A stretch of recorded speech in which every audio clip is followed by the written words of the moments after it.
Selamat siang Bunda Kepala Sekolah TK Kemala Bayangkari 10 Kota Baru dan Bunda-Bunda TK Kemala Bayangkari 10 Kota Baru.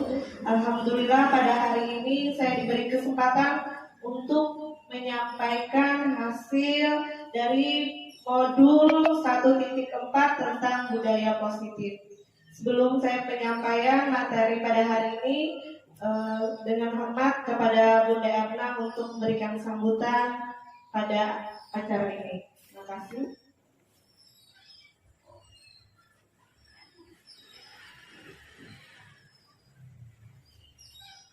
Assalamualaikum warahmatullahi wabarakatuh. Waalaikumsalam warahmatullahi wabarakatuh. Selamat siang dan salam sejahtera untuk kita semuanya. Yang tersayang, Bunda-bunda Guru TK Kemala Bayangkari 10 Kota Baru. Alhamdulillah pada hari ini kita akan mendengarkan penyampaian dari Bunda Gusti, karena Bunda Gusti adalah lulus sebagai guru penggerak. Ya, mudah-mudahan nanti kedepannya untuk teman-teman yang lain bisa menyusul semangatnya Bunda Gusti untuk semuanya menjadi guru penggerak, guru-guru yang hebat semuanya. Pada hari ini Bunda Gusti akan menyampaikan tentang budaya positif. Untuk itu nanti kita mau mendengarkan bersama-sama. Semoga apa yang telah Bunda Gusti sampaikan akan berguna, bermanfaat bagi kita semua dan akan kita laksanakan untuk peserta didik kita, anak-anak kita, generasi penerus. Mungkin itu saja yang dapat saya sampaikan. Mudah-mudahan apa yang telah disampaikan Bunda Gusti nanti akan bermanfaat untuk kita semuanya dan untuk anak-anak peserta didik kita. Mungkin itu yang kami sampaikan. Salah dan hilaf mohon maaf. Bila kita berbuat jaya. Wassalamualaikum warahmatullahi wabarakatuh. Waalaikumsalam warahmatullahi wabarakatuh. Terima kasih kepada Bunda Erna yang telah memberikan sambutan. Untuk itu saya akan menyampaikan materi pada hari ini. Untuk bunda-bunda bisa sambil makan boleh. Nah, pada hari ini saya akan menyampaikan tentang budaya positif di sekolah kita. Bagaimana kita menerapkan budaya positif pada sekolah kita? Itu perkenalkan terlebih dahulu, nama saya Gusti Komaria, SPD dari TK Kemala Bayangkari 10 Kota Baru sebagai calon guru penggerak angkatan 7 Kabupaten Kota Baru. Pada kesempatan hari ini saya akan menyampaikan tentang modul modul 1.4 yaitu tentang budaya positif yang berisi tentang disiplin positif dan nilai-nilai kebajikan universal. Yang kedua, teori motivasi, hukuman dan penghargaan serta restitusi. Yang ketiga, keyakinan kelas. Yang keempat, kebutuhan dasar manusia dan dunia berkualitas. Yang kelima, restitusi, 5 porsi kontrol kita sebagai guru. Dan yang keenam, restitusi segitiga. Nah, untuk kesempatan kali ini sebelumnya bisa mendengar arti budaya positif dalam kehidupan kita sehari-hari. Bunda bisa menyampaikan apa arti budaya positif yang Bunda Galen ketahui tentang budaya positif? Budaya positif itu yang perlu ketahui adalah segala sesuatu kebudayaan atau yang menggali budaya atau sejarah atau berupa sejarah yang berasal dari suatu daerah tertentu, dan itu kita cari yang bermanfaat dan berguna bagi sekolah kita serta anak-anak. Terima kasih. Terima kasih kepada Bunda Gales. Nah, ini ada pertanyaan pengantin. Nah, setuju atau tidak setuju hukuman dapat mendisiplinkan anak? Setuju atau tidak? Bunda Isma, setuju atau tidak? Setuju. Kedua, pemberian hukuman dengan hal positif seperti membaca, membersihkan halaman sekolah dapat meningkatkan disiplin anak. Benar atau tidak, Bunda Sari? Benar, Bunda.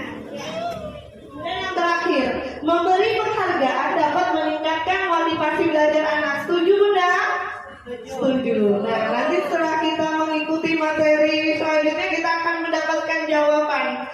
Bagaimana selanjutnya, apakah setuju atau tidak setuju bahwa hukuman dapat mendisiplinkan anak atau pemberian hukuman yang hal positif seperti membaca dan membersihkan halaman itu apakah bagus, atau memberi penghargaan dapat meningkatkan motivasi belajar anak. Selanjutnya ya.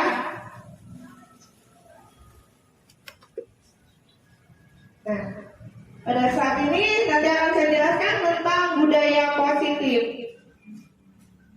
Budaya positif itu adalah nilai-nilai kebajikan atau keyakinan-keyakinan, kebiasaan-kebiasaan di sekolah yang berpihak pada murid agar murid dapat berkembang menjadi pribadi yang kritis, yang penuh hormat dan bertanggung jawab. Nah, jadi budaya positif itu harus kita kembangkan di sekolah kita itu untuk menimbulkan pada anak-anak kita itu nilai-nilai pada diri anak sehingga anak memiliki keyakinan, kebiasaan-kebiasaan yang bagus yang bagaimana agar berpihak pada murid. Kita sebagai pendidik ini bukan kita yang mengontrol anak, tapi anak kita bimbing agar bisa meyakini keyakinan pada diri mereka. Dan selanjutnya, pembelajaran tentang satu yaitu disiplin positif, nilai-nilai kebajikan universal. Nah, sekarang seandainya di tangan Bunda dipegang suatu kertas yang berisi tentang aib yang Bunda miliki pada diri Bunda masing-masing, kita kan memiliki apa aib kita sendiri yang hanya kita aja yang tahu. Tidak ada satu orang pun kecuali Allah mungkin ya. Nah, ini kita pegang kuat-kuat. Apakah mau Bunda Daleh membuka apabila Bunda Nita membujuk? Tidak akan kan? Bunda Isma mau dibuka dengan siapapun tidak akan membuka kan? Karena itu aib kita. Siapa yang bisa mengontrol tangan kita ini saat ingin membuka? Ini kita sendiri kan ya Bunda ya. Nah, jadi yang bisa membuka ini adalah kita sendiri sesuai dengan kebutuhan dasar kita. Misalnya ada yang menawar diberi 1 miliar ya, malah dibuka karena pada saat itu kita memiliki kebutuhan dasar, diberi uang akhirnya mau membuka, atau dapat rujukan yang lebih akhirnya mau membuka. Jadi yang posisi kontrol pada tangan kita yang kita genggam ini tergantung pada diri kita sendiri. Apakah kita mau membuka pada orang itu ataukah tidak? Jadi kita mau genggam kuat-kuat sampai rahasia itu sampai ditanam sampai mati atau apa, pada suatu saat kita buka sesuai dengan kebutuhan dasar kita. Jadi begitu juga dengan anak kita. Kita tidak bisa mengontrol anak kita, tetapi hanya diri dia yang bisa mengontrol dengan keyakinan kelas nanti. Selanjutnya, perubahan paradigma dari genggaman tangan tadi dapat kita ilusikan itu, tahu artinya Bunda ilusi? Ilusi itu artinya harapan kita. Nah, jadi ilusi guru mengontrol murid itu tidak benar. Harapan kita dapat mengontrol murid itu tidak. Tetapi cuma keinginan kita saja mengontrol. Tapi sebenarnya pada diri anak itu sendiri, kita menginginkan anak seperti ini, dia tidak akan mengikuti kalau tidak dari keyakinan dirinya. Mungkin dia akan mematuhi, tetapi di dalam hatinya masih berperang pada dirinya sendiri bahwa ini benar atau tidak. Nah, ilusi bahwa kritik dan membuat orang merasa bersalah dapat menguatkan karakter. Kemudian ilusi bahwa semua penguatan positif, efektif dan bermanfaat, serta ilusi bahwa orang dewasa memiliki hak untuk memaksa. Kita memaksakan anak untuk datang lebih cepat, padahal kita tidak tahu apa sebab dia datang terlambat, apa sebab dia tidak hadir, apa sebab dia malas belajar, apa sebab dia tidak mau mengikuti pelajaran kita. Nah, ini hanya harapan kita bahwa anak bisa mengikuti kita, padahal itu tergantung pada diri anak. Selanjutnya, perubahan paradigma stimulus respon teori kontrol pada teori pilihan ini, yaitu siapa sesungguhnya yang memiliki kontrol. Kita berharap kita mencoba mengubah orang berpandangan sama dengan kita. Ini pandangannya berubah ya kan, setelah kita mempelajari ini, kita mencoba mengubah orang agar berpandangan sama dengan kita. Kita ubah sekarang, kita berusaha. Jangan kita mengharapkan kita harus seperti orang, tapi kita berusaha memahami pandangan orang lain tentang dunia. Jangan kita yang memaksakan keinginan kita, tetapi kita harus memahami orang. Kemudian, perilaku buruk dilihat sebagai suatu kesalahan. Sebenarnya semua kesalahan itu memiliki tujuan. Kenapa mereka berbuat salah? Misalnya kenapa orang mencuri? Karena misalnya kebutuhan ekonomi atau kebutuhan apa. Orang bisa mengontrol saya. Hanya Anda yang bisa mengontrol diri Anda. Saya tidak bisa mengontrol Bunda Galeh harus seperti ini. Tetapi Bunda Galeh sendiri yang bisa mengontrol diri Bunda Galeh. Begitu juga dengan saya. Kemudian pemaksaan ada pada saat bujukan gagal. Jadi misalnya kita sudah membujuk anak-anak didik kita, namun anak didik kita tidak mau, akhirnya timbul pemaksaan kita harus selesai. Kan timbul pemaksaan bukan dari diri anak. Tapi lihat, kalau dari diri anak biar tidak kita paksa, dia mengerjakan dengan mudah, dengan santai, dengan bahagia. Beda dengan anak yang terpaksa, takut dihukum, takut tertinggal, takut tidak bisa makan bersama. Nah, akhirnya timbul bujukannya gagal, lalu timbul perasaan pemaksaan pada anak. Kemudian model berpikir menang atau kalah. Kita pengen menang, dia kalah. Cobalah berpikir sekarang, dia menang, saya menang. Jadi teori kontrol di sini kita rubah paradigma kita, model berpikirnya menang dan menang. Jadi kita sama-sama menang. Iya Bunda ya. Selanjutnya, nah, apa makna disiplin? Nah, berasal dari bahasa Latin yang artinya belajar. Makna asal dari kata berkonotasi dengan disiplin dari murid. Nah, disiplin diri membuat orang menggali potensi yang menuju sebuah tujuan apa yang dia hargai. Namun dalam budaya kita, makna kata disiplin telah berubah menjadi sesuatu yang dilakukan seseorang pada orang lain untuk mendapatkan kepatuhan. Jadi kedisiplinan yang kita buat sekarang ini hanya untuk membuat orang mengikuti keinginan kita. Misalnya tidak boleh datang terlambat, harus menyelesaikan tugas terlebih dahulu. Nah, ini akan menimbulkan orang lain mendapatkan kepatuhan. Kecenderungan umum adalah menghubungkan kata disiplin dengan ketidaknyamanan, bukan dengan apa yang kita hargai atau pencapaian suatu tujuan mulia.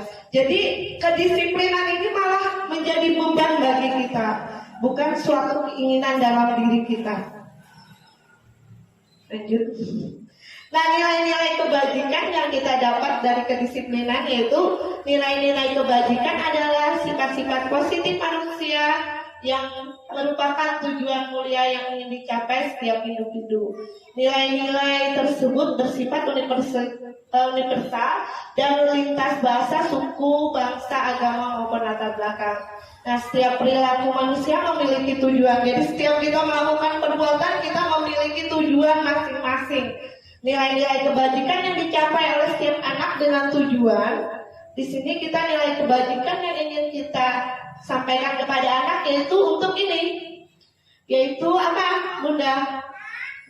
Profil pelajar Pancasila, yaitu beriman, bertakwa kepada Tuhan Yang Maha Esa, serta berakhlak mulia.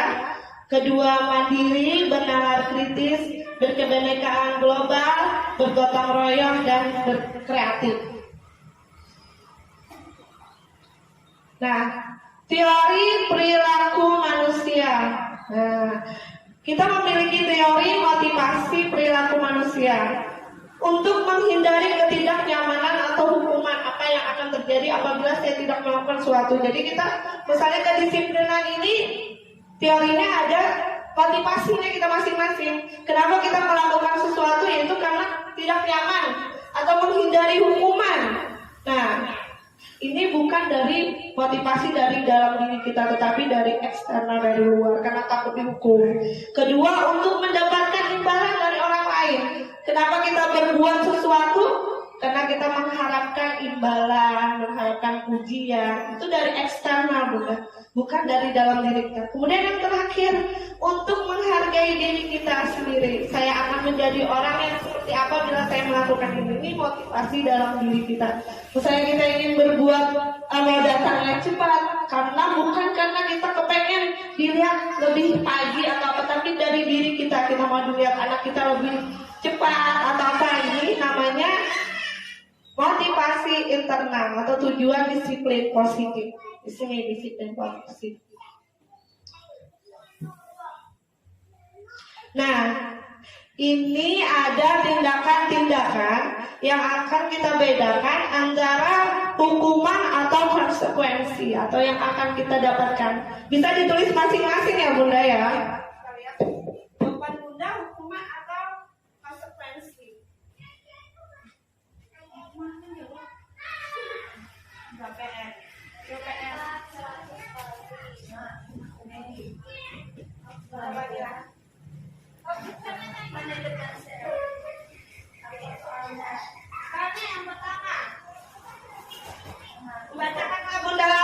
Nah, mencatat 100 kali. Di dalam buku kalimatnya saya tidak datang terlambat lagi. Ini bisa kita pernah terjadi pada saya sendiri waktu sekolah. Karena datang terlambat sekolah. Ini hukuman atau konsekuensi, benar?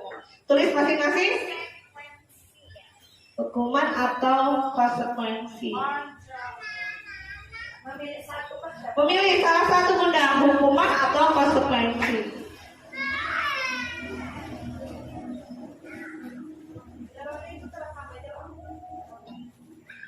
Lari mengelilingi lapangan basket 2 kali karena terlambat hadir di sekolah, itu hukuman atau konsekuensi? Satu misalnya hukuman, kedua konsekuensi.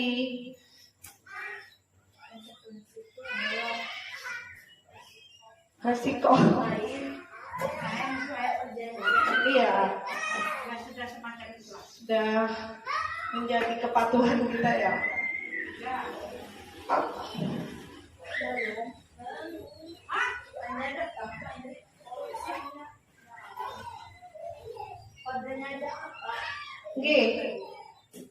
Bentar.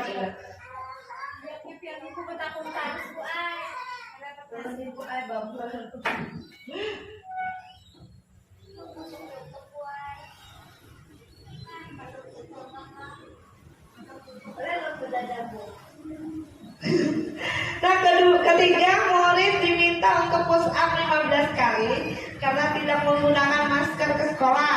Itu hukuman atau konsekuensi? Ya boleh Bunda. A atau K? K. Keempat, mengganti kertas tugas teman yang telah dicoret. Hukuman atau konsekuensi?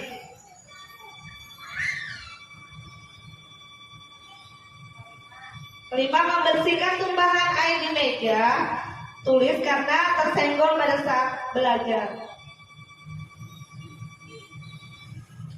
Kelima, murid disuruh untuk mengenakan sepatu seharian di sekolah karena tidak mengenakan sepatu hitam. Yang keenam, 1, 2, 3, 4, 5, 6. Murid disuruh untuk mengenakan sepatu seharian di sekolah karena tidak mengenakan sepatu hitam. Jadi kan bolehnya lepas sepatunya selama di dalam kelas. Ini hukuman atau konsekuensi? Iya. Kemudian berikutnya, lari mengelilingi lapangan basket 2 kali karena terlambat 10 menit untuk pelajaran pejok. Ya, 1, 2, 3, 4, 5, 6, 7. Sudah Bun? Kita coba buka jawabannya.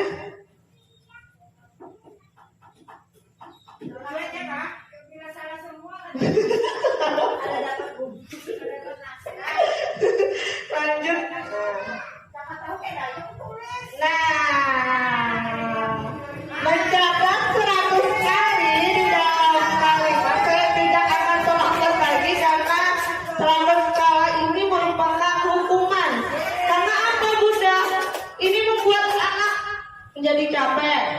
menggunakan fisik. Ini kan namanya hukuman. Kemudian kedua, siapa yang benar? Hukuman. Ya. Yang kedua, lari mengelilingi lapangan basket 2 kali karena terlambat hadir ke sekolah. Hukuman atau konsekuensi? Hukuman.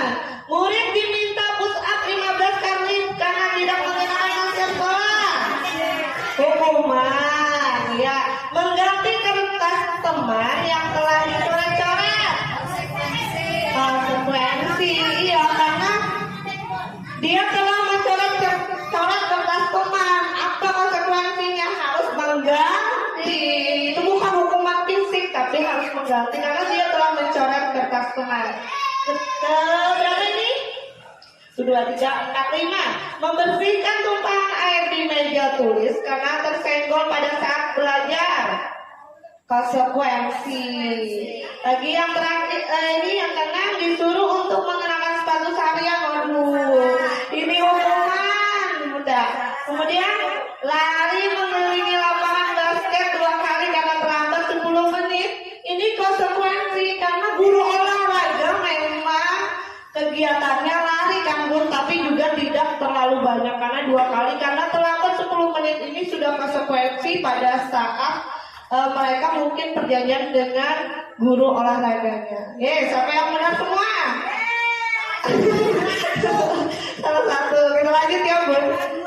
Nah, jadi perbedaan antara hukuman dan konsekuensi yaitu kalau hukuman itu bukan sesuatu yang menyakitkan yang harus terjadi, kesian kan anak dihukum.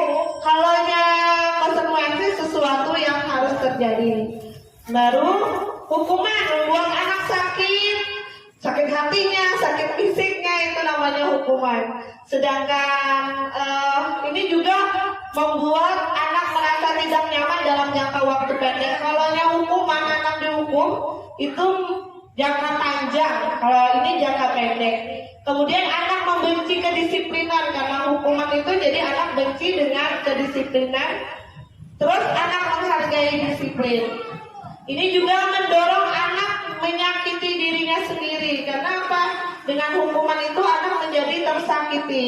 Kalau ini mendorong anak agar menyesuaikan diri. Karena ada konsekuensinya, berarti ada yang akan ia lakukan. Nah, kemudian anak belajar untuk menyembunyikan kesalahan karena akan dihukum. Jadi dia berdusta atau tidak jujur. Nah, kemudian anak belajar untuk mematuhi peraturan. Marah, rasa bersalah, dipermalukan, merasa anak tak dihargai. Dengan hukuman itu anak merasa marah kan, nanti aduh bundanya kemarahan, dibilangnya karena pemarah. Kalau ini kehilangan hak, dibuat tidak nyaman, diasingkan untuk sementara. Jadinya walaupun dia melakukan kesalahan, tapi dia tidak sebentar aja karena dia mengganti. Setelah dia mengganti, dia tidak akan merasa bersalah. Lagi lah.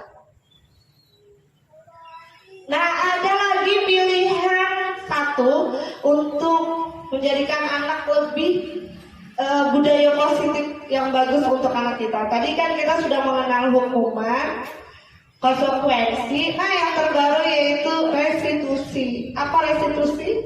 Nah, ini kalau hukuman tadi sesuatu yang menyakitkan harus terjadi, sesuatu yang harus terjadi. Kalau restitusi itu merupakan pilihan, menguatkan untuk murid pada waktu untuk murid atau anak dalam jangka waktu panjang.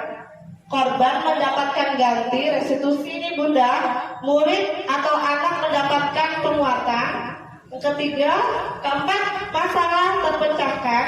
Yang kelima, dengan menggunakan restitusi kita murid belajar bertanggung jawab untuk perilakunya. Yang kelima, fokus pada pemecahan masalah dalam jangka waktu panjang.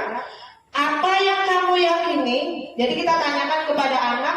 Misalnya anak kita terlambat kan, Bun, kita tidak menghukumnya, tapi kita tanyakan dulu apa sebab dia terlambat. Kemudian juga apa alasannya. Kemudian maunya seperti apa besok, apa penyebabnya. Iya, kita tanyakan apa sebabnya datang terlambat. Nah, apa restitusi? Restitusi adalah proses menciptakan kondisi bagi murid untuk memperbaiki kesalahan mereka. Jadi mereka belajar memperbaiki diri mereka sehingga mereka tidak kenal, sehingga mereka bisa kembali pada kelompok mereka dengan karakter yang kuat. Restitusi juga merupakan proses kolaboratif yang mengajarkan murid untuk mencari solusi untuk masalah mereka sendiri. Membantu murid berpikir tentang orang seperti apa yang mereka inginkan dengan tujuan bagaimana mereka untuk memperlakukan orang lain. Lanjut.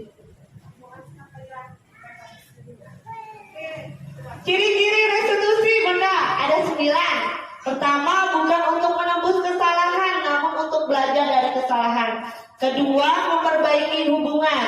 Ketiga, tawaran, bukan paksaan. Keempat, restitusi menuntut untuk melihat ke dalam diri. Yang kelima, restitusi mencari kebutuhan dasar yang mendasari tindakan. Keenam, restitusi diri adalah cara yang paling baik. Restitusi fokus pada karakter, bukan tindakan. Restitusi fokus pada solusi, bukan hukuman. Restitusi mengembalikan murid yang berbuat salah pada sesuatu kelompoknya. Jadi tidak dengan cara restitusi kita tidak menyebabkan anak merasa bersalah, tidak membuat anak merasa malu di hadapan teman, karena mereka tadinya kan memiliki tujuan. Misalnya kesalahan itu pasti ada tujuannya apa. Jadi kita tanyakan kenapa dia datang terlambat, pasti karena mama misalnya datang bangunnya terlambat. Kita tanyakan lagi bagaimana solusinya agar tidak terlambat lagi besok. Misalnya bangun lebih pagi atau datang lebih cepat. Ini dinamakan dengan restitusi. Kita berdiskusi dengan anak kita bagaimana jalan yang terbaik tanpa kita menghukum, tanpa kita memberi konsekuensi, tetapi kita memberikan pendekatan kepada anak-anak kita. Apalagi kita di pendidik PAUD, kita bisa mendekati dengan bujukan tadi. Nah, kemudian keyakinan kelas. Mengapa kita harus membuat keyakinan kelas? Kalau Bunda, kenapa kemarin Bunda di kelas kesepakatan kelas? Nah, untuk apa Bunda membuat kesepakatan kelas?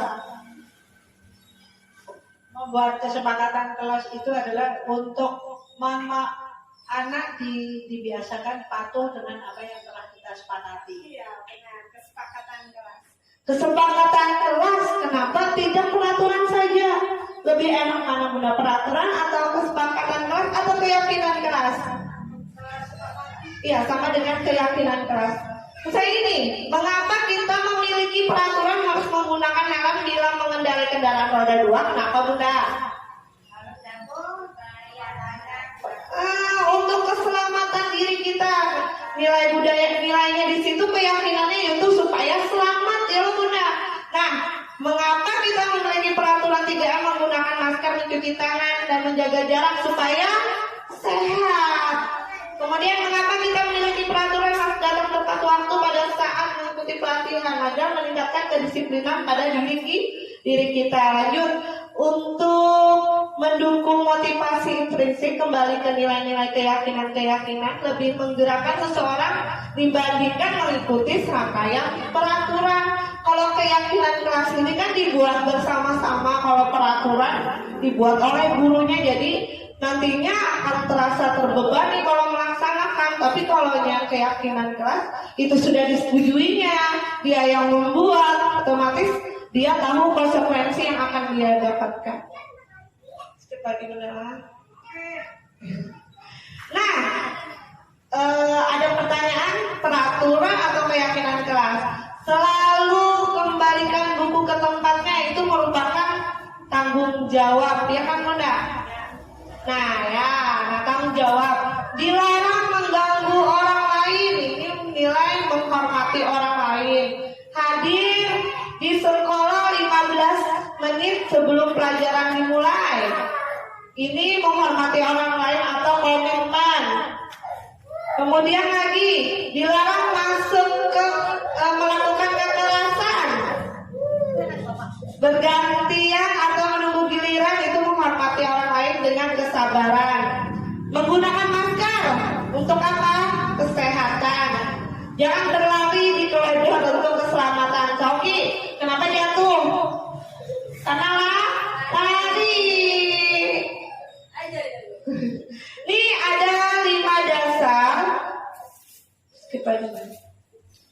5 dasar kebutuhan kita.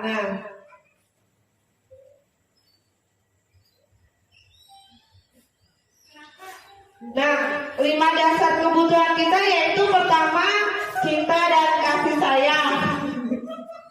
Kedua, kebutuhan bertahan hidup. Ketiga, kebutuhan untuk pengakuan atas kemampuan yang tadi sudah menjelaskan di atas. Keempat, kebutuhan kebebasan. Kelima, kesenangan atau kebutuhan untuk merasakan senang. Jadi anak kita memiliki 5 kebutuhan. Misalnya dia bikin ulah di kelas karena minta disayang. Kemudian dia berkelahi karena ingin bertahan lebih kuat dari yang lain, itu kebutuhan bertahan hidup. Penugasan, ingin dia yang paling cepat, dia yang paling pintar, itu artinya dia ingin kebutuhannya itu penugasan. Kebebasan, ya, penguasaan. Kemudian kebebasan, mau bebas karena mau mengikuti orang kerjakan ini, dia mau kerjakan yang itu, kepengen kebebasan. Kemudian kesenangan, untuk merasakan senang, suka mengganggu teman, suka teman yang menangis, dia merasa senang melihat teman yang menangis.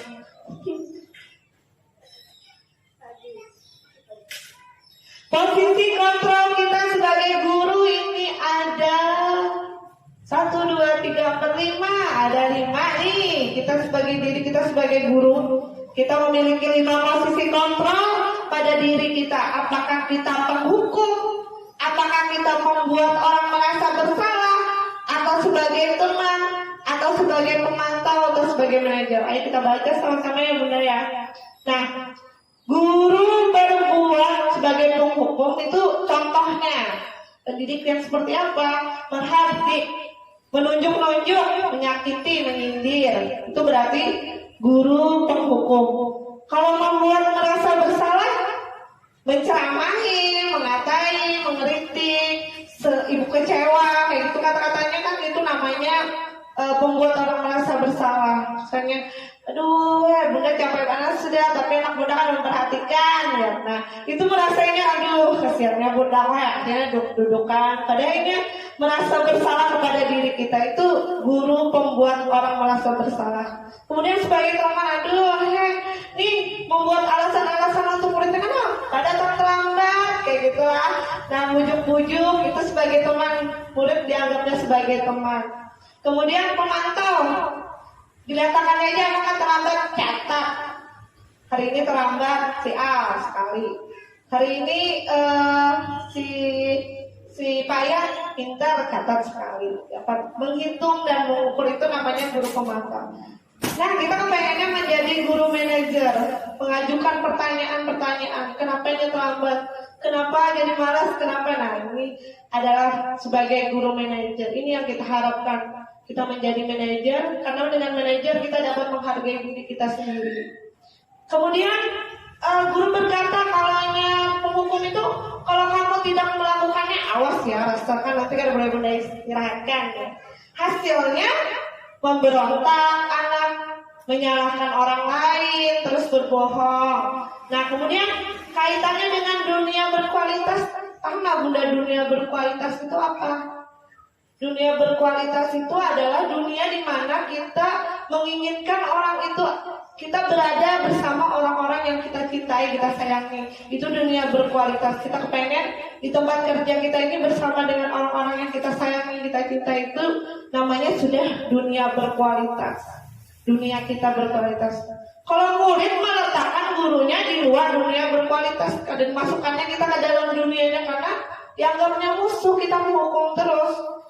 Ini perasaan dari anak, yaitu murid meletakkan guru di luar dunia berkualitas.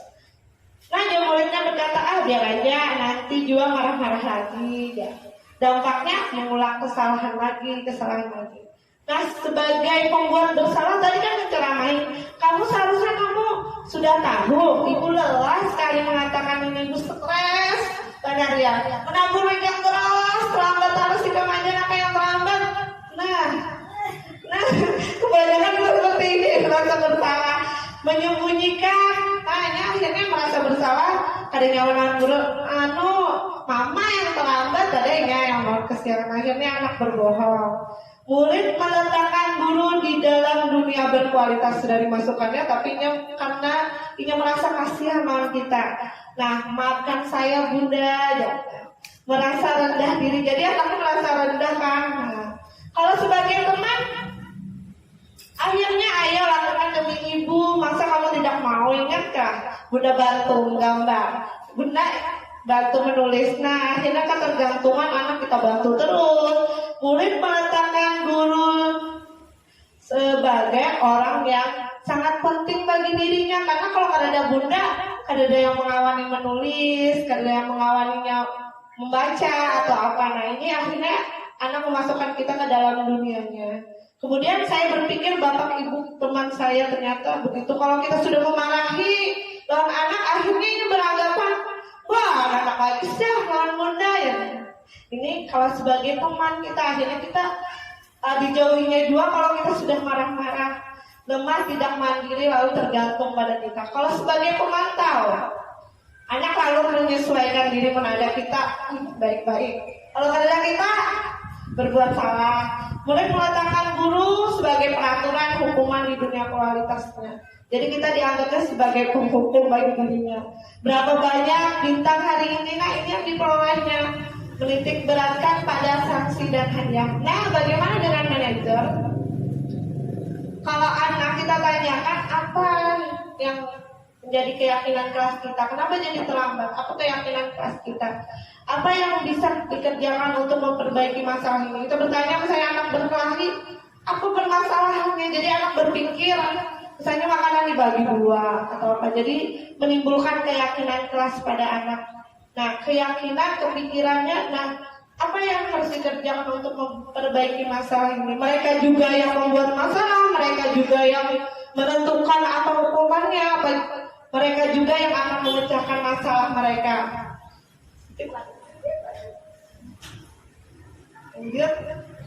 Nah, kemudian sebagai manajer juga mulai meletakkan dirinya sebagai individu yang positif dalam dunia berkualitas. Jadi menimbulkan anak berbudaya positif, mengevaluasi bagaimana cara memperbaiki dirinya. Lanjut, ini kata-kata pertanyaan, saya kecewa sekali dengan kamu, itu artinya gurunya membuat orang merasa bersalah. Aku tidak pernah benar melakukannya, itu contoh guru penghukum. Ayolah lakukan demi ibu, itu sebagai teman. Apa yang kamu mau mendapatkan stiker bintang pada hari ini? Nah, ini pemantau. Kemudian bagaimana kamu bisa menyelesaikan masalah ini, manajer, dan kamu selalu yang paling terakhir, nah sebagai penghukum. Kita dimulai segitiga restitusi terakhir. Harapan saya di sini akhirnya yaitu di segitiga restitusi, yaitu kita dapat menerapkan segitiga restitusi dalam memecahkan segala permasalahan di kelas bersama anak-anak kita. Bagaimana caranya, ini yang ingin saya sampaikan kepada bunda. Dengan cara ada 3 cara segitiga restitusi yang bisa kita terapkan pada anak kita apabila anak kita melakukan kesalahan. Pertama, menstabilkan identitas. Kedua, menanyakan keyakinan. Kemudian ketiga, validasi kebutuhan.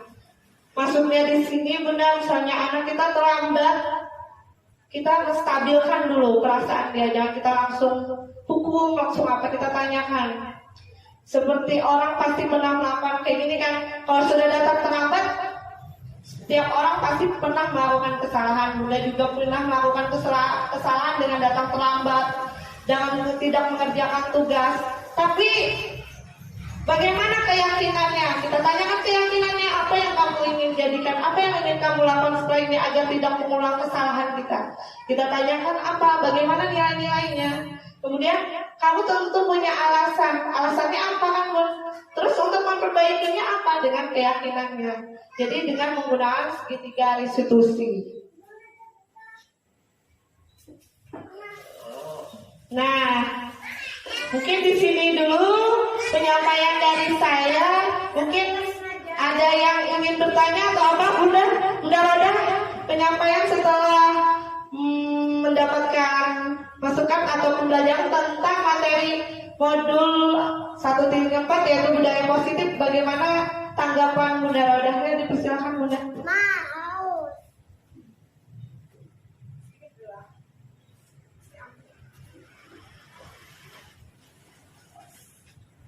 Terima kasih atas kesempatan yang diberikan. Alhamdulillah hari ini kita dapat ilmu baru ya, yaitu tentang budaya positif yang sudah disampaikan Bunda Gusti sebagai guru penggerak. Mudah-mudahan nanti ini bisa kita semua terangkan gitu ya bagi diri kita untuk bisa menjadi pengajar yang lebih baik lagi. Budaya positif sangat bagus ya, membangun dan juga mendidik dengan benar, dengan hati, dengan jiwa, dengan ketulusan gitu ya. Atau kita semuanya mementingkan kebutuhan anak gitu, tidak egois dengan data kita sendiri. Dan ini tentunya sangat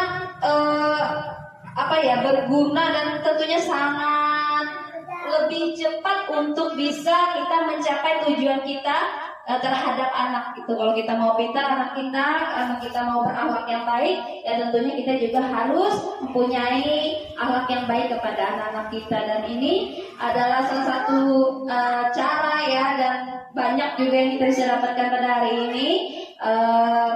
Sangat bermanfaat dan ini sangat bagus sekali. Terima kasih untuk ilmunya hari ini. Tidak ada pertanyaan. Mungkin saya hanya menyampaikan apa yang sudah dapat pada hari ini. Terima kasih Bunda Gusti. Semoga bermanfaat untuk kita semua. Amin. Terima kasih kepada Bunda Roda. Bunda Isma sedikit, Bunda Isma. Bunda galanya ada Sari lagi. Bunda Dita sedikit aja Bunda.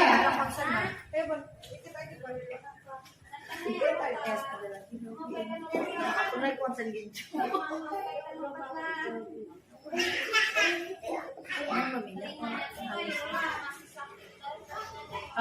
Terima kasih untuk waktu yang diberikan untuk saya.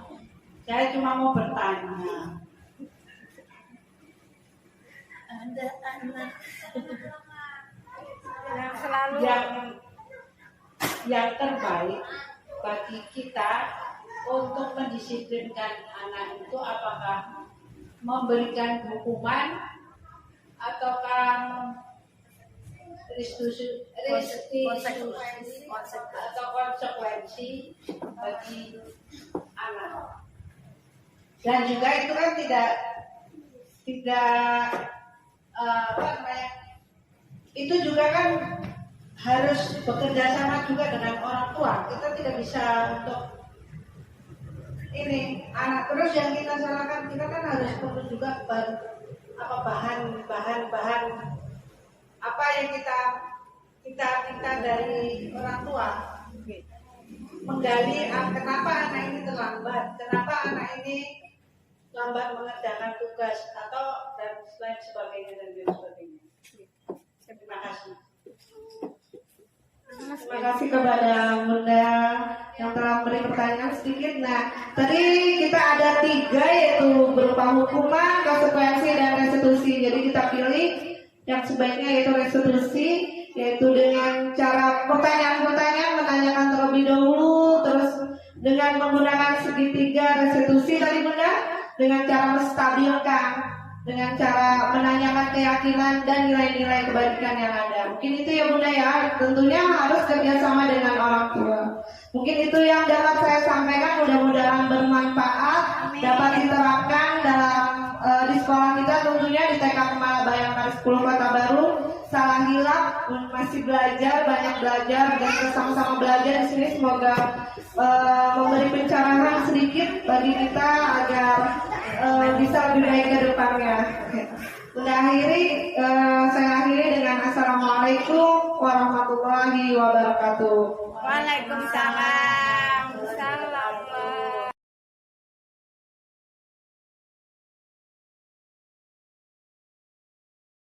Assalamualaikum warahmatullahi wabarakatuh. Nama saya Raudatul Jannah, guru TK Kemala Bayangkari 10 Kota Baru. Saya adalah teman sejawat dari Ibu Gusti Gusti Komaria. Bagi saya Ibu Gusti Komaria dalam mengajar sangat bagus sekali. Pelajaran-pelajaran yang dia sajikan, media-medianya itu sangat menarik untuk anak-anak dan sangat menginspirasi bagi kami dan guru lainnya. Kami berharap Ibu Gusti akan lebih baik lagi dalam mengajarnya dan dapat berbagi dengan kami teman sejawatnya di sekolah TK Kemangbayan Garis Purwo Kota Baru untuk bisa menjadi guru yang lebih baik lagi dan lebih bermutu. Assalamualaikum warahmatullahi wabarakatuh. Saya namanya Aljo dari Kepala Bayangkari. Saya sayang banget sama Bunda Gusti. Soalnya Bunda Gusti pelajarannya bagus, kan rame, nggak marah-marah. Itu warahmatullahi wabarakatuh. Nama saya Aisyah di TK Bayangkari. Saya sayang banget sama Bunda Gusti, sama karena Bunda Gusti penyayang. Terima kasih Bunda. Dadah.